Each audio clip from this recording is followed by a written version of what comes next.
오늘 이 저녁에는 잊혀진 축복이라는 제목으로 말씀을 나누기 원합니다. 어렸을 때 누구나 한 번쯤은 이런 생각을 해보셨을 것입니다. 내가 슈퍼맨이 되면 얼마나 좋을까? 아니면 내가 배트맨이 되면 얼마나 좋을까? 또는 내가 남들과 다르게 초능력이 있으면 얼마나 좋을까? 그런데 왜 이런 생각을 할까요? 왜냐하면 슈퍼맨이 되는 것 또는 초능력을 가지는 것이 축복된 삶이라고 생각할 수 있기 때문입니다. 남들보다 힘세고 남들보다 더 모든 걸 잘할 수 있고 날 수도 있고 힘셀 수도 있고, 그래서 보통 많은 사람들은 슈퍼맨이나 배트맨 이러한 슈퍼히로가 되기를 원합니다. 그리고 그것이 축복이라고 생각하지요. 그래서 저희는 종종 평범한 삶을 지루해하고 싫어할 때가 있습니다. 왜냐하면 특별한 삶을 살기 원하기 때문이죠. 하지만 오늘 본문 말씀을 살펴보면 평범한 삶이 축복인 것을 배울 수가 있습니다. 예레미야서는 예레미야 선지자가 북이스라엘과 남유다로 나뉜 뒤에 남유다의 심판과 회복에 대해 말씀을 선포했던 것을 기록한 책입니다. 그리고 오늘 본문 말씀은 하나님께 불순종하고 다른 우상들을 섬긴 죄로 인하여 주어진 결과물들을 말해주고 있습니다. 다시 말해 하나님께서 벌을 주실 건데 벌을 이렇게 주시겠다라는 말이죠. 근데 그 벌들이 무엇입니까? 오늘 본문에서 하나님께서는 예레미야의 삶을 통한 상징 행위로 미래의 유다 백성에게 올 재난을 보여주고 계십니다. 오늘 2절에 보니까 예레미야에게 결혼도 하지 말고 아들과 딸도 낳지 말라고 명령하십니다. 유다 백성들에게 결혼하고 아들과 딸을 낳는 것은 일상적이었습니다.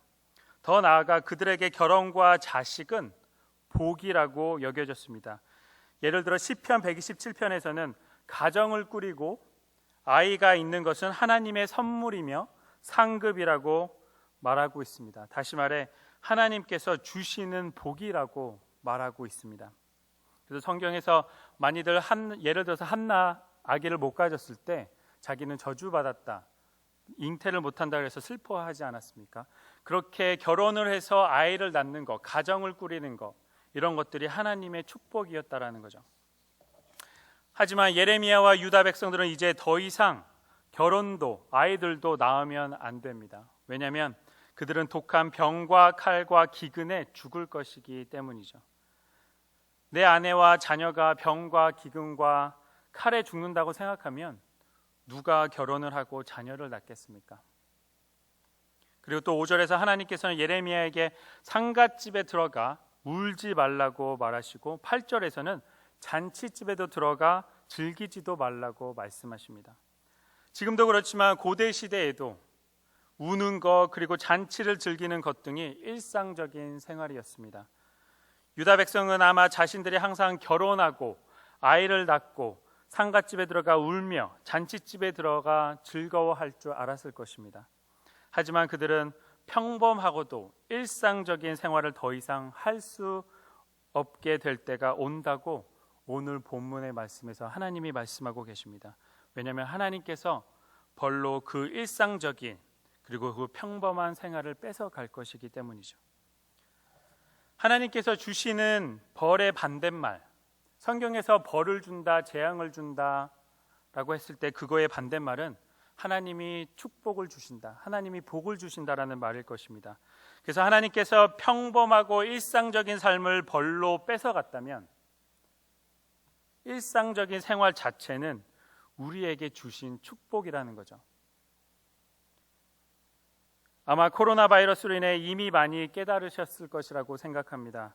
자유롭게 밖에 나갈 수 있는 거, 식당에 들어가서 밥 먹을 수 있는 거, 마스크 없이 찬양과 기도와 예배를 드릴 수 있는 거, 내 직장에서 또는 사업장에서 별탈 없이 많은 돈은 아니지만 그래도 어느 정도 벌 수 있었다는 거, 친구 결혼식에 참여하는 거, 지인 장례식에 참여하는 거, 병원에 자유롭게 드나들 수 있다는 거, 이렇게 우리의 일상생활은 하나님의 축복이라는 것입니다. 하지만 우리는 이 축복을 잊고 감사하지 않으며 불만 불평만 하고 살아갈 때가 너무나 많음을 고백해야 합니다. 제가 어느 하루 기독교 라디오 방송에서 이런 이야기를 들었습니다. 만약 하나님께서 여러분이 내일 일어났을 때 잠자리에서 여러분이 그 전날 감사했던 것들만 남겨놓는다면 지금 여러분의 삶에는 무엇이 남아있겠습니까? 네이클로버는 행운을 뜻한다라고 잘 아실 것입니다. 반면에 세이클로버는 전설에 의하면 행복을 의미한다고 합니다. 제가 생각했을 때는 행복이 행운보다 더 좋은 것 같은데 사람들은 항상 네이클로버만 찾고 있습니다. 왜냐하면 세이클로버는 너무 흔하기 때문이죠. 항상 주위에 행복과 축복이 있는데 저희는 단 한 번의 행운만을 위해 그 행운만을 찾으려고 노력한다는 것이죠. 물고기들은 자신들이 물에서 사는 것이 축복인지 모릅니다. 왜냐하면 항상 물은 자신들 주위에 있을 거라고 생각하기 때문이죠. 하지만 물이 없어졌을 때 물고기들은 깨달을 것입니다. 아, 물이 축복이었다고.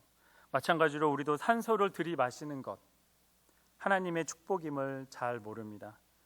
왜냐하면 항상 우리와 있기 때문이죠. 하지만 우리가 지구 밖으로 나가게 된다면, 또는 우리가 화재 나는 곳에 있다고 생각한다면 이 산소는 얼마나 축복임을 깨달을 것입니다.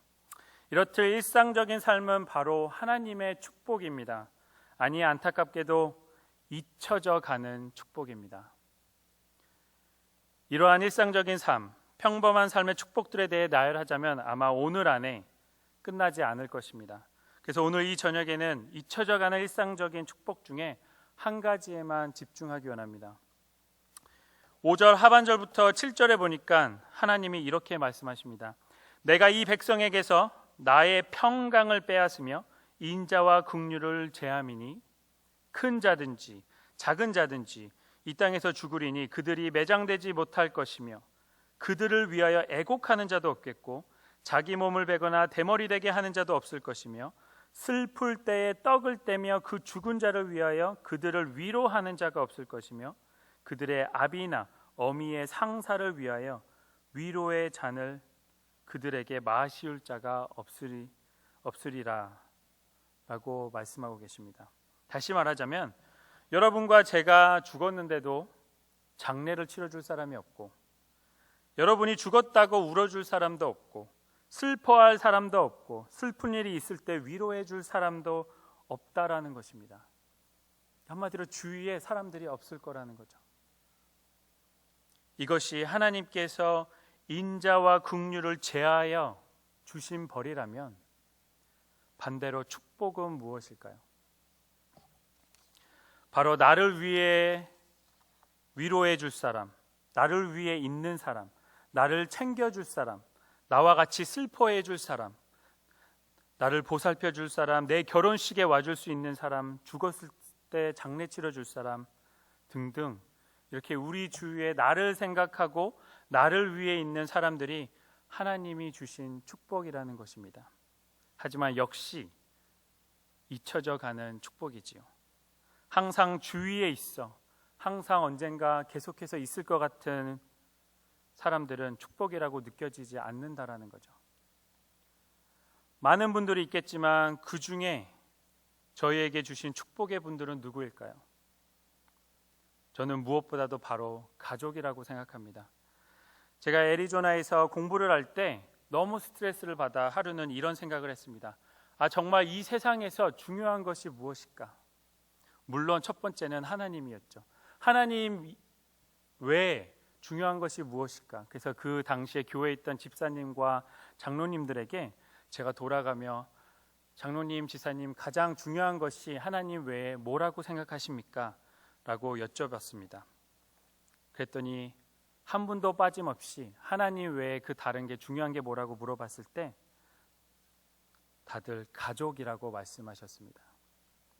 또한 한 크리스천 신문사에서 미국 젊은이들에게 설문조사를 했는데 그들이 가장 소중하게 생각하는 것도 가족이라고 대답했다고 합니다.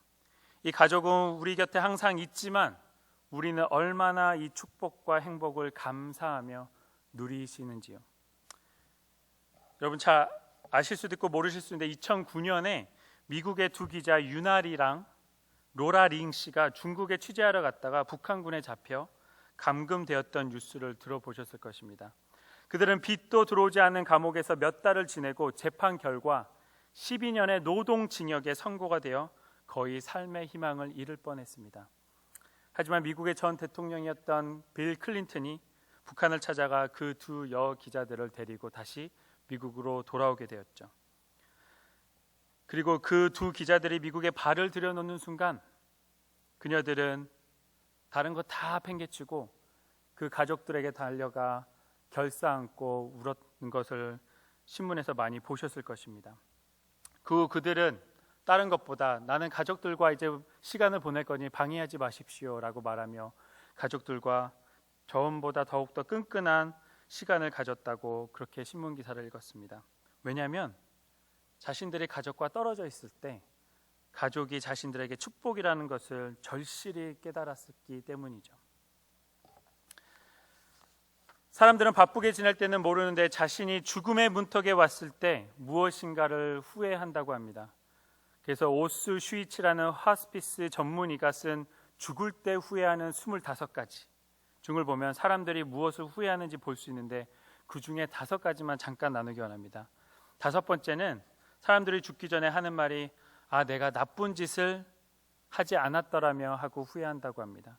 4번째로는 친절을 조금 더 베풀었더라면, 3번째는 내가 조금만 더 겸손했더라면, 2번째는 진짜 내가 하고 싶었던 일을 했더라면, 그리고 마지막으로 첫 번째는 사랑하는 사람에게 사랑한다, 고맙다라는 말을 많이 했더라면 이라고 기록하고 있습니다. 사람들은 특히 제 생각에는 저희 한국 분들은 자신이 사랑하는 사람들에게 고맙다는 말, 사랑한다는 말을 잘 안 하는 것 같습니다. 그런데 이것이 가장 후회되는 것이라는 걸 기억하시면 좋겠습니다. 제가 저번 시간에도 말씀드렸지만 항상 말씀을 전하기 전에 하나님은 항상 저를 테스트하십니다. 너는 어떠니? 제가 월요일 날 저희 막내가 어저께 3살 되는 생일이었어요. 그래서 저희 부모님이 집에서 밥을 먹자고 초대를 하셨죠. 밥을 잘 먹고 이제 잘 놀다가 뭔가 조금 아버지와 제가 약간 티격태격을 했어요. 그래서 제가 기분 안 좋게 집을 나섰어요. 어머니 아버님 집을. 집에 왔는데 당연히 말씀이 생각나겠죠.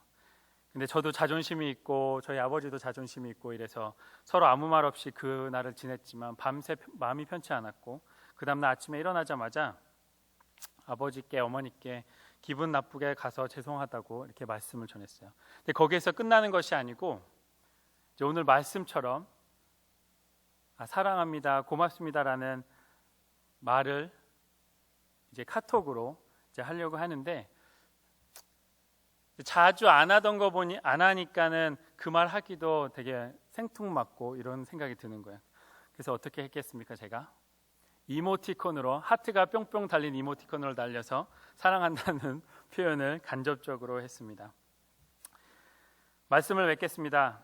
오늘 본문에서 예레미야 선지자는 앞으로 일어날 일들을 예언했지만 이스라엘 백성은 실제 하나님께 죄를 짓고 회개도 하지 않아서 그 벌로 평범하고 일상적인 삶을 뺏겼습니다. 또한 사랑하는 사람들도 뺏겼죠. 이와 비슷하게 지금 이 지구상에 넘치는 악과 죄로 인해 더 나아가 하나님의 백성이 주님의 뜻에 걸맞게 살지를 못해서 저희의 평범하고 일상적인 삶을 뺏기고 많은 사람들이 사랑하는 지인과 가족을 잃었다고 저는 생각합니다. 우리 하나님께서는 여러분과 저에게 죄를 회개하기 원하십니다. 더 나아가 잊혀졌던 축복, 즉 하나님이 주신 저희의 평범하고 일상적인 삶을 감사하며 누리기를 바라고 원하십니다. 비록 지금의 일상적인 삶은 1년 전과 다르지만 지금의 그래도 이 일상이 또한 축복임을 기억하시길 바랍니다. 마지막으로 하나님의 축복인 육과 영의 가족분들께 고마움을 그리고 사랑을 어떠한 방법으로도 표현하길 바랍니다. 그로 인하여 하나님이 주신 축복과 행복을 마음껏 누리는 수요일 밤과 나날들이 되기를 주님의 이름으로 축원합니다.